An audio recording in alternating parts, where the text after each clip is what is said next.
Hey everybody, Mike again, back with another deck profile, and as you can probably guess, we're talking about my favorite format and my favorite deck, Go. So I'm still on Skilled Chaos, and to start with, Chaos Monsters. 1 Blackluster, 2 Chaos Sorcerer. You can run 3, I never run 3 because I don't really feel like you need it. I feel like this is a good amount. Alright, and then the namesake of the deck, we're still on 1 Skilled Dark Magician and 3 Skilled White Magicians. For those of you that aren't super familiar with GOAT, these are basically vanillas. Why you run them is compared to Chaos Turbo, that's doing things like Thunder Dragon. Surprisingly, just being a 1900 and a 1700 can be really useful in grind games, because very few creatures in a Chaos Mirror can actually beat over these, besides Chaos Monsters. They're pretty good walls. Also, that 1900 defense on Skilled White Magician is pretty great. Plus, them being lights and darks helps get the Chaos Monsters out. Now into the power singletons. Tsukuyomi, probably my favorite card in the entire deck. I can't believe I ever ran this deck without her briefly. Breaker, Tribe, Sinister Serpent, and Sengen. These cards are in most GOAT lists, especially like these 3. These are more specific, but yeah, these cards are amazing. They're staples of the GOAT format, and yeah, they're just so much fun to play, especially Tsukuyomi.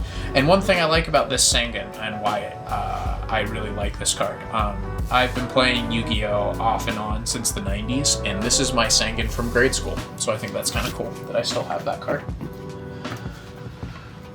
Into the last of the monsters, they are all flip effects. 2 Magician of Faiths, card is insane. 2 Gravekeeper Spies, a Magical Merchant, and a Dark Mimic.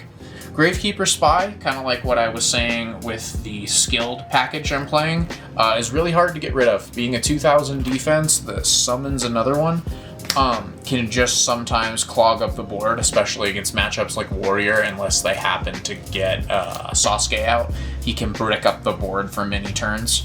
Magician of Faith, pretty self-explanatory. We're going to get into the spells in a second, and pretty much buying any one of them back can be game-breaking.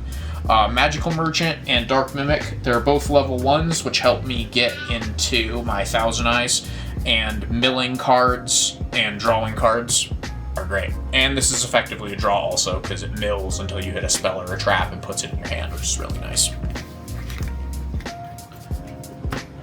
On to the spells, and we'll start with the power ones again. My lovely Ultimate Pot of Greed, Graceful Charity, Delinquent Duo, Heavy Storm, Snatch Steal, and MST.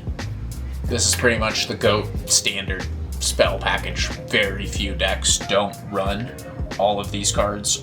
They're insane. Most of them are banned for a reason. They're really powerful, and again, that's why Magician of Faith is so good, because buying back any of these is really, really strong. The last singleton, although it's not really a power card, Upstart Goblin. Drawing a card for 1,000 life is awesome.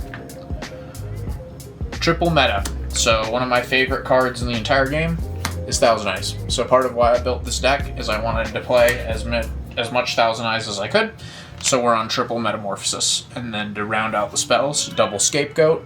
Scapegoat's really nice because you can metamorphosis a token into Thousand Eyes.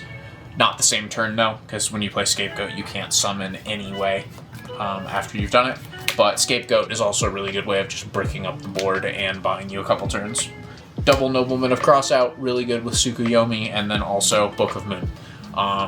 Not only does this deal with flip effect monsters, if they have a Chaos monster that you can't deal with, if you've got a Book or a Tsukuyomi, you can flip it and then banish it that way. It can be really useful to do that against things like Chaos Warrior that don't usually play flip effect monsters, so it still gives use to the Nobleman of Crossout, at least in Game 1. And to finish out the main deck, Traps, Ring, Mirror Force, Torrential Tribute, Call the Haunted, Double Regeki Break. These 4 are pretty standard. Most lists play them.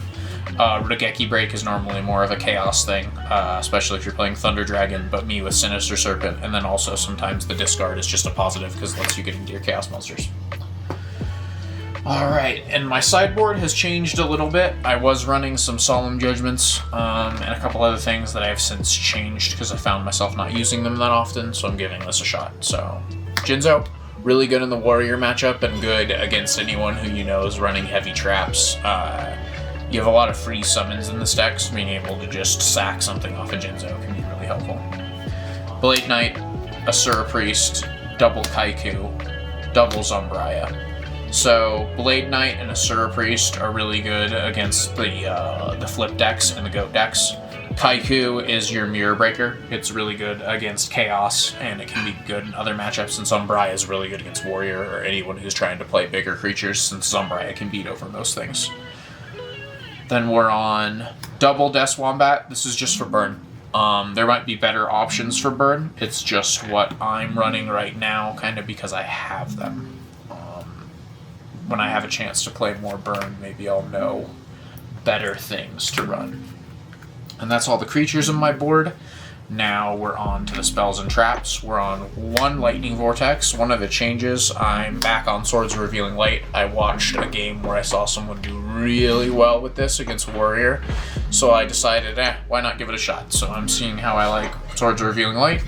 And Mind Control. Mind Control is really good in the Chaos Mirror, since you can steal your opponent's Chaos monsters and then use their effects to banish themselves or banish, something on their board so you can crash through. And then the final 3 slots, I'm trying out Triple Royal Decree. This plus Jinzo is a wonderful answer against Warrior decks. I don't know if I want all 3 of these or not. I haven't had a chance to try it out yet, but as soon as I do, I'll let you know. And as a little bonus to this profile, if you don't know, extra decks and GOAT actually have no limit. So mine is almost 40 cards here. However, you don't really need all of this. So if you're playing a similar deck to me, here's what I would say your minimum requirements are. 3,000 ice. It's the best fusion you can possibly have, so you're gonna want to run 3 of that. It's what you're going into as a power play and meta most often. 3 Dragoness and 3 Flame Ghost. So these are mostly what you're going into off of Sangan. You're playing Dragoness because she has the most attack out of any 3-star, and you're playing Flame Ghost because he's dark. Then your 4s. 4 Dark Fire Dragon. It's just a 1500 dark. There's a lot of 4 stars running around, so it's good to be able to steal them and then meta them into something, and also being a dark, so you have an extra dark is not bad. And then there's other things in here. We don't really need a ton of these. What I could recommend, Fiend Skull Dragon is pretty decent. It can destroy flip effects and negate them, and then trap cards are destroyed if they target this card and negated. So it's nice, and it's a 5-star, but you don't actually need this in my build, because the only 5-star you have is your is the Jinzo or something you steal off Snatch Steal, so you don't actually need those. At least 1 Darkblade. He banishes cards kind of like Kaiku from the graveyard. He's really good in the mirror match. 2 Ryu Shenshin. He helps you close the game out since he's immune to... Let me double check this. So you pay 1,000 life points and negate normal traps. Yeah, and you negate any spells. So you pay 1,000 to negate traps, and any spells that target him are negated. So you can summon a Chaos Sorcerer, meta him, and then deal damage with this, which can help you close out games. And then I would recommend 1 Gatlin Dragon. However, he's the most expensive card in your extra deck. He's like $10. But these cards are the bare minimum, I would probably say, for playing GOAT. Now, if we really want to get into bare minimums too, you could cut down on some number of this, because all you're using her for is a beat stick. And really, if you only have a certain number of these, it's fine if you had 1 of each, except for 1,000 eyes. I would say you probably need 3,000 eyes. The other numbers are what I would recommend, especially with the reprints, because all of these, except for the exception of Gatlin Dragon, are pretty cheap right now. But yeah, that's my profile for GOAT. I really love this format a lot, partially due to nostalgia and partially due to just it feels like every card in GOAT has a lot of value to it, and each individual choice matters a lot, something that I feel like in Advanced you don't have as much. So let me know what you guys think, and yeah, thanks for watching my profile and thanks for supporting our channel.